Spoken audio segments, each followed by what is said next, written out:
And for reaction on this and more, we're going to bring in our State House insiders, Dave Wilson, our Republican strategist, Antoine Seawright, our Democratic strategist.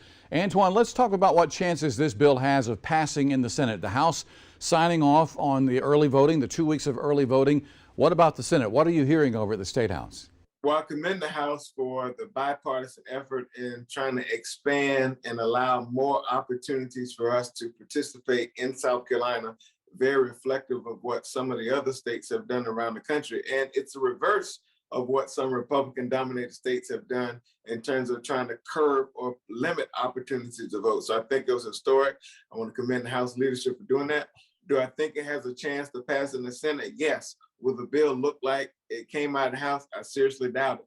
Dave and I can both speak to how the legislative process differs from one body to another. And the difference between the House and the Senate, JR and Dave, is that one senator can delay or hold up a piece of legislation if they do not like one word or another. And so as this bill makes its way through the committee process, I think we'll be able to gauge the temperature and whether or not it will be able to make its way back to the House and then perhaps to the governor's desk.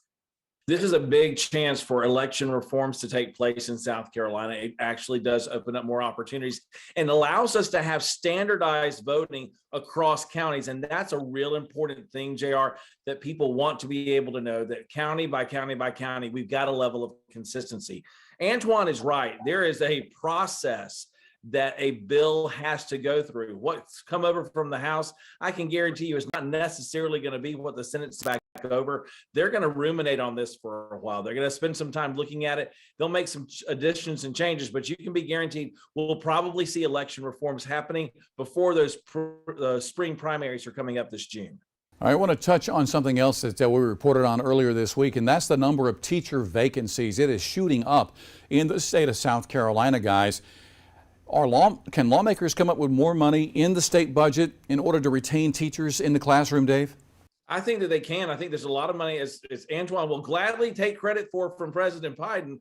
There will be a lot of money that's coming into the state, and their coffers are kind of full right now. That's a good thing. That's one of the reasons we're looking at a $2 billion tax cut on the Senate side, and the House has already passed their version of that. I think you'll see teacher increases in pay. That's part of the plan. How far that will go, that's really going to be dependent upon what happens with the budget process.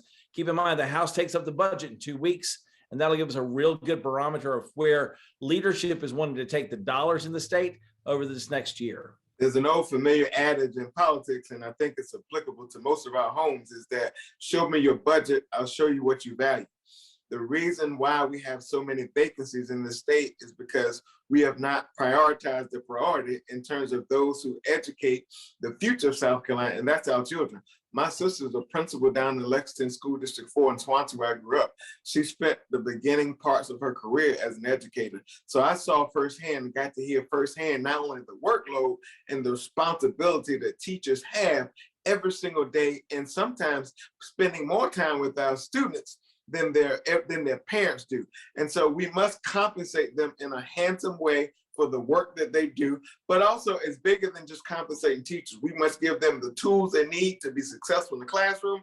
We must give them the facilities they need in order to make sure certain our children can compete in an ever-changing global society. And then we can't do it with a one-shot in the arm.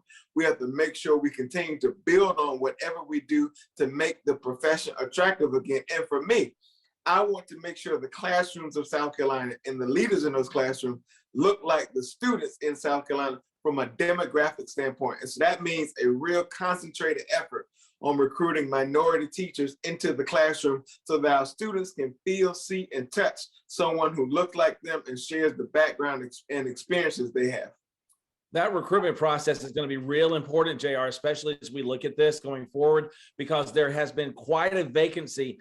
COVID had a lot of folks walk out the door when it came to teaching, and I don't think we're at the point right now where we're refilling those coffers yet, and we need to be looking at what it's going to take to bring new teachers into these classrooms. I know primary day is a little more than 3 months away here in South Carolina.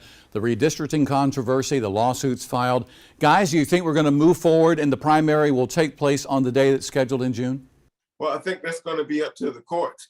If you were asking today, are we going to have an election on normal schedule, I would say yes. But the court, as you know, can come in and throw a monkey wrench in this process and blow it wide open. And so we have yet to be determined. What we do know is those lawsuits are being filed because those maps are not fair, they're gerrymandered. And that's the one thing that we should have been very intentional about preventing in South Carolina, considering what's happening in other places. But we'll let the court decide their work, and then the politicians and the people have to make adjustments based on whatever the courts have to say. We're actually looking right now, JR, at anywhere close to 30 House seats that could be flipped or changed in this coming session. That's a quarter of the lawmakers in the House of Representatives, and that could be a real change to the atmosphere and the things that are going on, the priorities that the House of Representatives is going to have going into next year's legislative session. JR, I do want to say, regardless of what we talk about on this program when it comes to legislation, and I say this respectfully to my dear friend Dave, I know the numbers in both the House and the Senate, and I know the numbers when it comes to our constitutional office, i.e. the governor's office.